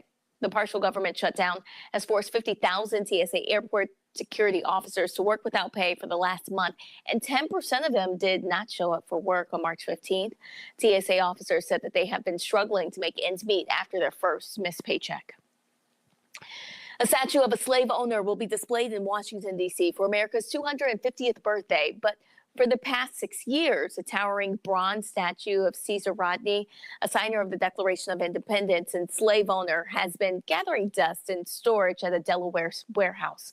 Well, soon the statue of Rodney astride his horse, removed from public view during the 2020 racial justice protests, will be brought to the nation's capital and displayed on an outdoor concourse between the White House and the U.S. Capitol. The National Park Service plans to install the Rodney statue temporarily in Freedom Plaza. That's a federal park downtown renamed to honor Martin Luther King Jr. An Interior Department spokesperson says as we approach America's 250th anniversary, the Trump administration has been committed to celebrating and acknowledging the full breadth of our nation's history.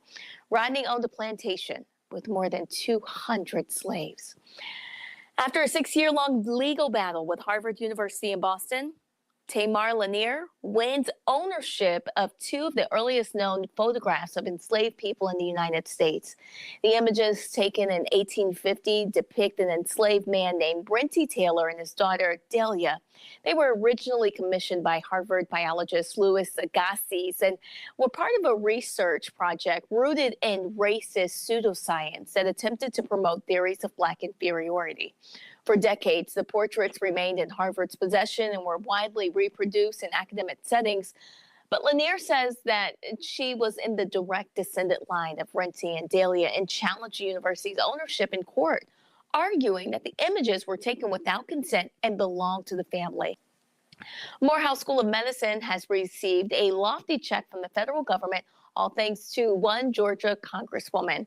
U.S. Representative Nikema Williams secured nearly $1 million, $950,000 to be exact, to help the medical school construct a new academic and research building. The money stems from the 2023 Community Project funding. Williams, who represents Georgia's 5th congressional district, also noted that the federal funding will aid the medical school's expansion of biomedical research and workforce development. Morehouse School of Medicine is the only historically Black medical school in Atlanta. Although no longer affiliated with Morehouse College, the school continues to educate a diverse population of medical students. And according to the Princeton Review, roughly 80% of its student body identifies as Black. All right, Brittany, we appreciate it, folks. Don't forget, watch the Breakdown with Brittany Noble every day, noon Eastern, right here on the Black Star Network. Again, the Breakdown with Brittany Noble, noon Eastern, every day. All right, folks, remember we had the Black woman from Texas on who got stopped by a cop in Hurst, Texas? Well, they've now released the Bodycam video. They, of course, accusing him of using excessive force during her arrest. And so we showed you the video that she captured in her car. Now, here is the video that's actually from the police officer. Roll it.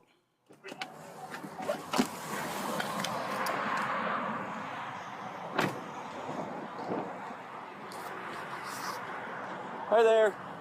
I'm Corporal Morgan with the Hurst Police Department. Reason why you're getting stopped, you were just driving through a school zone going 40. It's a 25 through there. Do you have your driver's license, proof of insurance with you today? Where y'all heading to this afternoon? Home. Coming from? Why? Just a question. It's none of your business. I'm sorry? It's none of your business. Oh, okay. Yeah. It is. Okay. Do you have your insurance? I'm showing you that.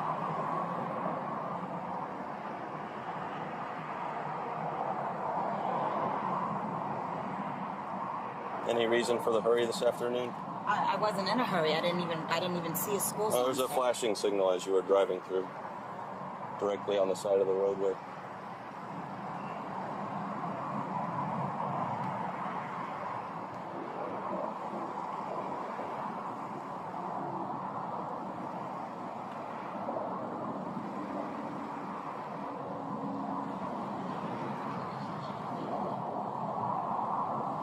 Can I see your phone? That's good till March. Let me go check on your license. I'll be right back with you. Y'all just stay in the car for me.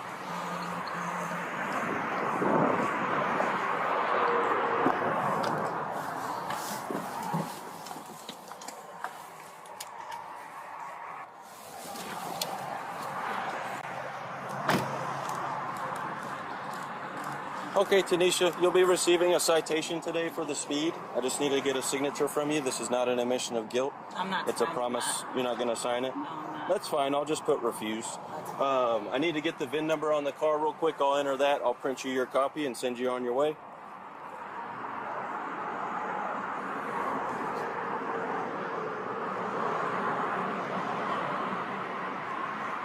Where's your registration sticker on the car? I just bought this car, so I'm waiting for it. Okay. Any more questions? I'm just asking. Okay. I told you. Do you have your bill of sale with the car then? No, I don't. Okay, you should probably carry that with you if you're not going to display your registration sticker. Well, I wasn't told that, so you might need to get updated on the laws.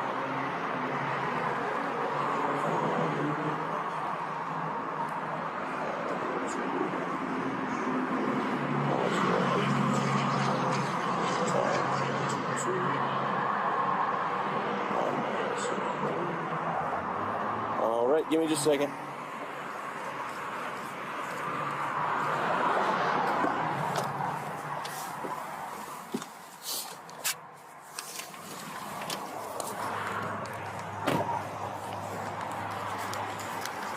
All right, here's your copy of the citation. As far as the bill is, you don't want to take it? No. Well, it's going to take it because it's your citation. That's your citation. That's littering. Step out of the car.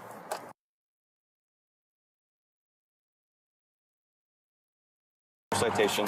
That's littering. Step out of the car. Don't Yes, do ma'am. that. Yes, ma'am. Off my Step car. out. I'm not stepping Step out. out. Look. Six nine I'm not 163. Yes. Step out. I'm not. Step out. Step out. Don't touch Step me. out. Don't touch me. Step Don't it out. I'm not stepping Step out out. of shit.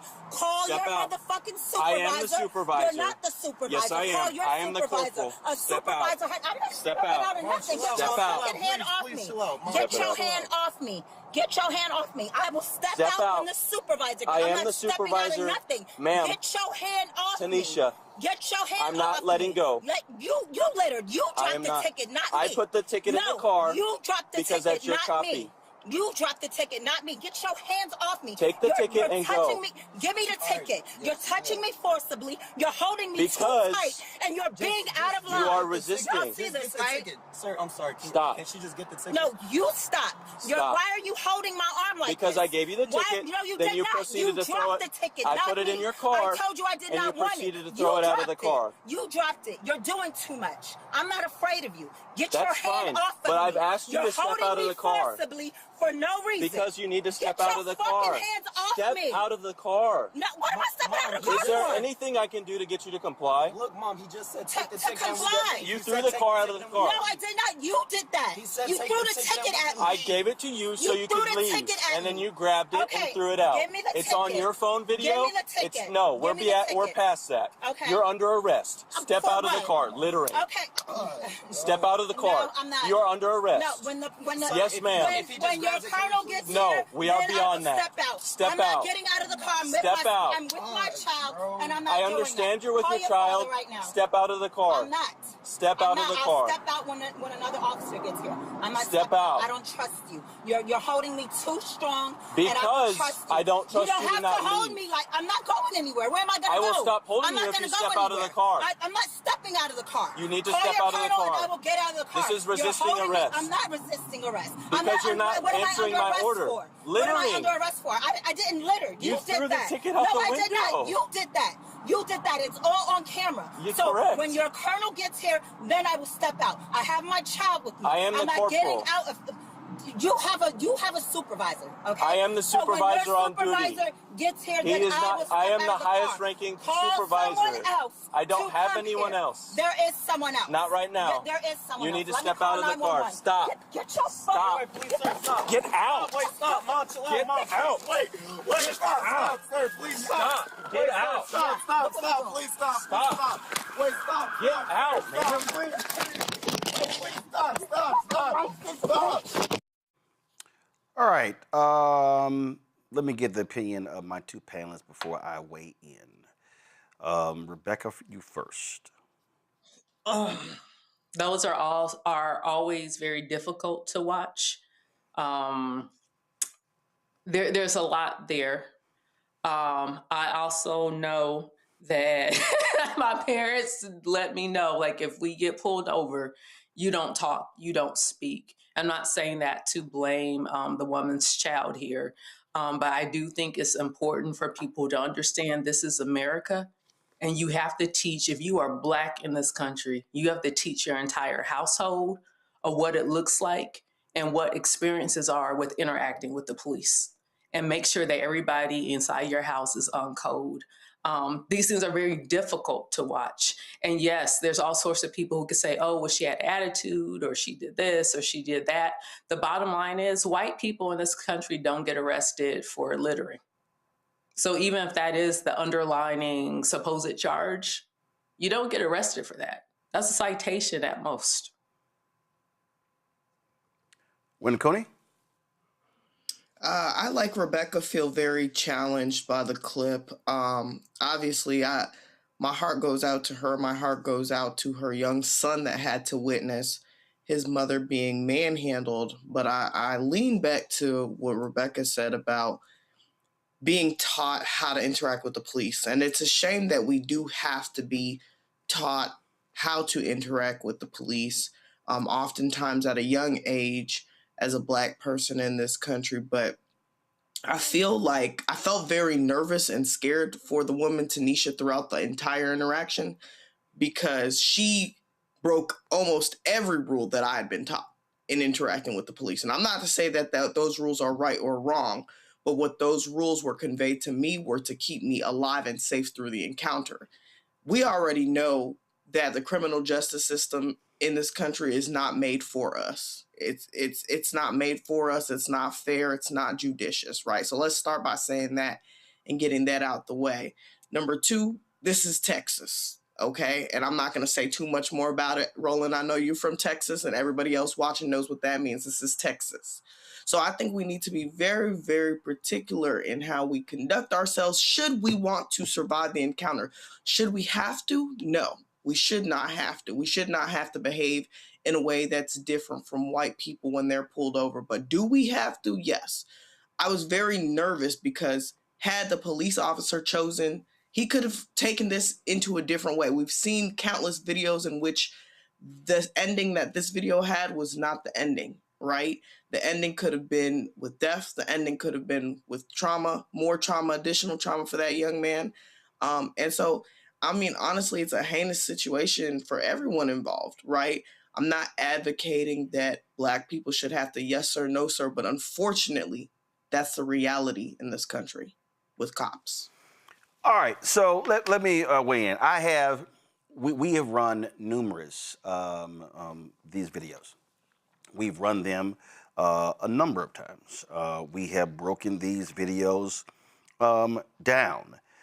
We have analyzed the video from the perspective of the police officer, from the driver, from all these different videos.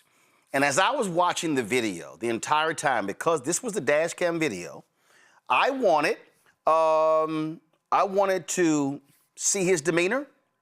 I wanted to listen to his demeanor. I'm studying all of that.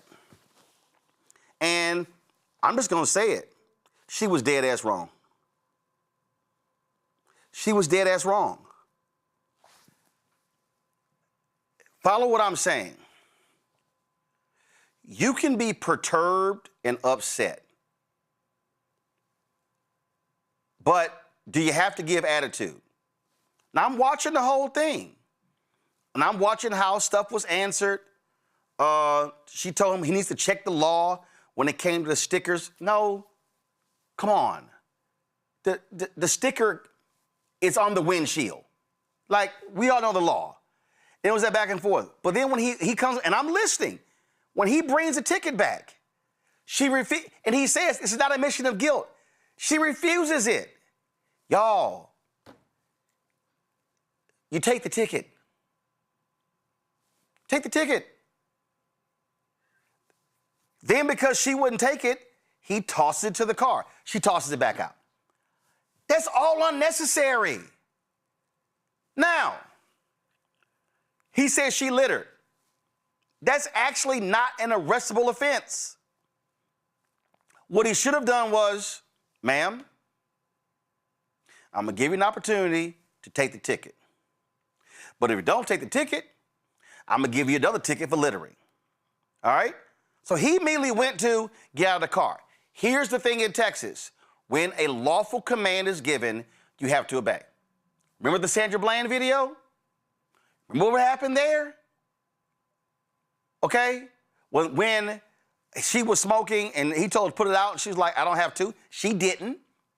When he gave her the command and she said no, that's when he tried to open the door. It was lawful command. Happened there. Should not have happened. He should not have taken it there. But what I don't understand is, why the attitude? And then you hear her son, Mom, chill, Mom, chill. When you are an adult and you got kids in the car, you got to factor that in. So I was sitting here watching like, babe, just take the ticket. Take the ticket, move on. Fight it, do whatever, but we also cannot escalate a situation. I know that if I get pulled over, okay, so I've always said on this show, cops should de-escalate. But I also don't want to escalate. And so how I behave is also important. How you behave is not a legal issue, but how you behave also impacts what is happening in that particular moment. I'm listening to his tone. I did not hear a hyper-aggressive cop like we've seen before. And I was sitting here like, why we got the attitude? Why we upset? Why we like just sit there? And I got pulled over in Hurst before. In fact, when I went to go work at the Fort Worth Star-Telegram, first of all, it's called HEB. It's Hurst, Euless, Bedford. It's 3 cities that are right next to each other. It's called HEB. I remember getting pulled over. Cop said legal lane change. And when he asked for my ID, I gave him my ID. I also gave him my Texas Department of Public Safety press pass. I ain't get a ticket. Now, I was on the phone. He was talking. I was actually laughing because I thought it was hilarious that he was pulling me over for a so-called illegal lane change. But what I'm saying is, y'all, we also should not escalate stuff. Yo, chill. Take the ticket. They hand you the ticket. He said, ma'am, this is not an admission of guilt. I've gotten that story numerous times as well. Take the ticket, sit it down, I'm going on about my way. Now we ain't got no drama. So I'm going to, y'all know what I say. If you do good, I'm gonna talk about you. If you do bad, I'm gonna talk about you. In the day, I'm gonna talk about you. And I just don't understand why she took it there. I just don't. I get being pissed off, but she says, well, I didn't see it. We all been there. We all have said, I didn't see the red light, I didn't see the stop sign, I didn't see this. Yo, take the ticket and move on. But you don't, and especially with your 15-year-old child's in the car, I'm sorry. I'm not gonna take it there. But I will listen to the cop. Littering is not an arrestable offense. Hit her with a ticket.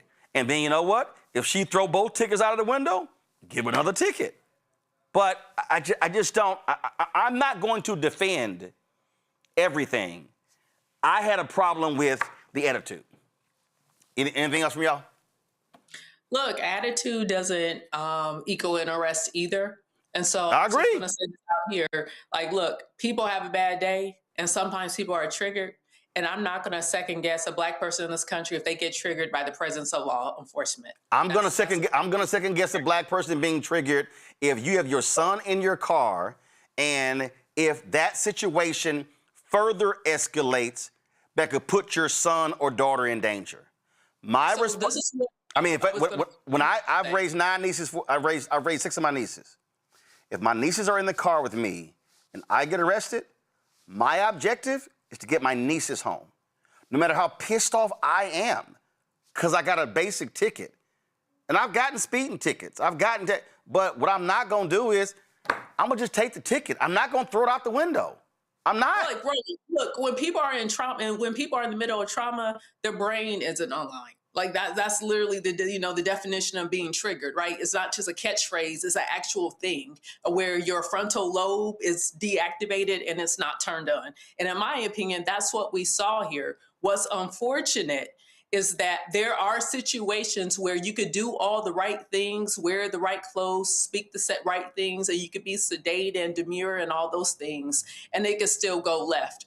One thing that I will say that law enforcement officers do have a heightened responsibility, like you mentioned, to de-escalate. Some of them are professional and do so, and some of them are not. In this situation, it's very unfortunate. Well, I was watching, listen, I was watching both of them and I was listening. I was assessing everything. I was assessing tone. I was assessing how he got out of the car. Did he approach the car in an aggressive manner? All of those particular things. But even when he came back with a ticket, I'm listening to it and I'm not hearing aggressive. And I'm sitting there going, take the ticket. Take the ticket. Because when she was on the show, she was like, well, y'all didn't see what happened before. Well, I just saw it. I'm sorry. Go ahead. I actually appreciate seeing the body cam footage in its entirety because I think context helps. I'm of two minds on this. What Rebecca said is true, right? When people are triggered and traumatized, ain't no telling how they're gonna act. But Roland, you're right in saying when we have minors in the car, the number one priority is to get home alive. That's my hope in any Black person's interaction with a police officer. Get home alive. A ticket, we can fight that in court. What we can't fight is a bullet entering your body. And I think basically Black people have to understand that. We can contest about the litter in court. We'll have our day in court. We can't contest it if you're bleeding out on the street, right? So I think that we really have to be mindful of the fact that yes, there is a target on our back as a Black person in America. We're not here to rewrite history. I mean, listen, the whole thing about the sticker, first of all, let me be real clear. Not displaying a sticker, that also could have gotten ticket. I was pulling up to Dulles Airport. I get out to check in my bag. I'm trying to catch a flight. I check it in up top, and I'm about to go driving to valet. Black cop stops me. I don't see your sticker. And I was like, damn, I got the one Black person who don't listen to Tom Jones Morning Show or watch TV One. But he stopped. I was like, Roland, he might have known who you. I was like, no, he ain't know. No, he ain't know. Other cops. I remember I made a quick lane change in D.C. and the cop hit the light. Yo, he went. Oh damn, Ro. He said, slow down making that lane switch. No, this cop didn't know who the hell I was. And the bottom line is, I got a ticket. Was I pissed? Yeah. Was I trying to catch a flight? Yeah. But I took the damn ticket. I didn't make a big deal out of it because I didn't have the sticker. That's all I'm saying. I'm just saying that I am not going, and again, I'm listening to the cop. This is what I hear. I really hear him at a 3. Not progressively hear her go from a 4 to a 5 to a 6, okay? But even when she was at an 8, I'm still hearing him right here. I was like, I'm watching it going, just take the ticket. It's not an admission of guilt. Just take the ticket. That's when you say, appreciate it. You could give him attitude taking the ticket. I'm just saying that I just didn't understand. No, I ain't taking it. And he throws it in, and she throws it back out. I just don't, that made no sense to me. I don't get it. I'm saying I'm not gonna escalate it. I know what I'm gonna do. Now, if you the cop, if your ass escalate, and in fact, this is actually how I think. I'm gonna let you escalate. I ain't escalating. And even in that point, her son is saying, Mom, chill, just take the ticket. Yo, she is just gone. I'm sorry. In that moment, I gotta be thinking about him. And I don't want this man to do nothing to impact him. And that's all I'm saying. I'm just saying, folk, if you get a ticket, just take the ticket. It's a ticket. I pay them shits online. All right, that's $35. All right, that's $80.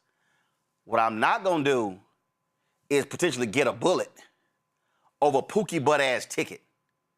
I'm just not. So disagree with me that's fine, but that's just me. All right, y'all. Last night, shout out, Prairie View. Y'all gonna have to send me some gear. I done been to Prairie View so many times, they ain't sent me no gear. Last night, first of all, 3 HBCUs have made March Madness, y'all. 3, Prairie View, Howard University, Tennessee State, okay? And last night, Prairie View won their game. Oh, folks thought they were gonna lose. No, PV won last night. And remember, they upset Southern in the SWAC championship to make it into the tournament. So they won last night. Howard plays tonight. Let me check. Are they playing? Is the game on? Do y'all have? It's on. It started at 7. Yeah, I'm looking right now. Let's see here. So Howard is right now with 3:23. Don't go. Yeah, you can go to my iPad. We're not showing video, so we weren't breaking any of the rules.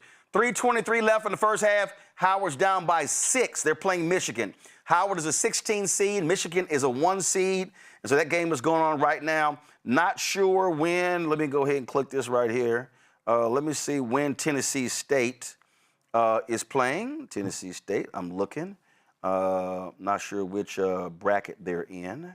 So allow me to, let's see. Oh, here we go. Tomorrow, 2:50 p.m., Tennessee State is going to play Iowa State.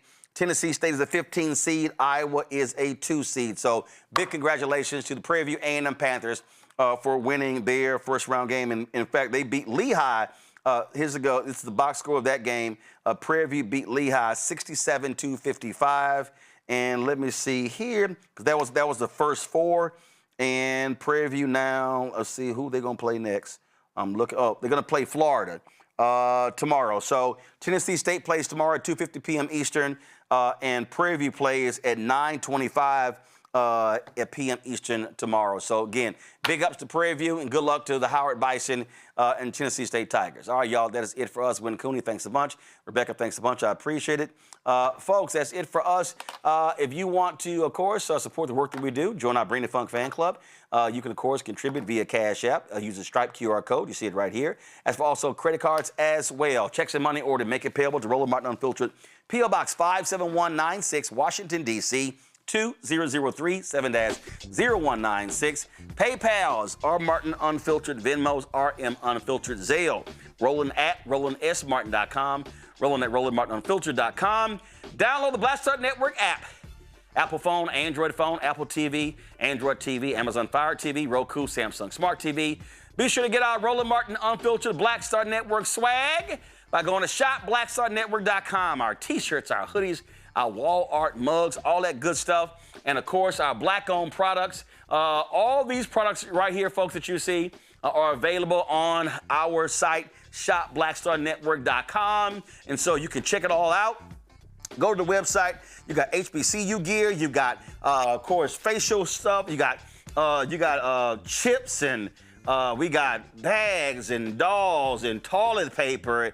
All of these black-owned products, you can get them at shopblackstarnetwork.com. So when you buy these products through our website, you also supporting this show as well. So black-owned, black companies helping black-owned media. So go to shopblackstarnetwork.com. Send it around. Tell your friends and family to go there as well.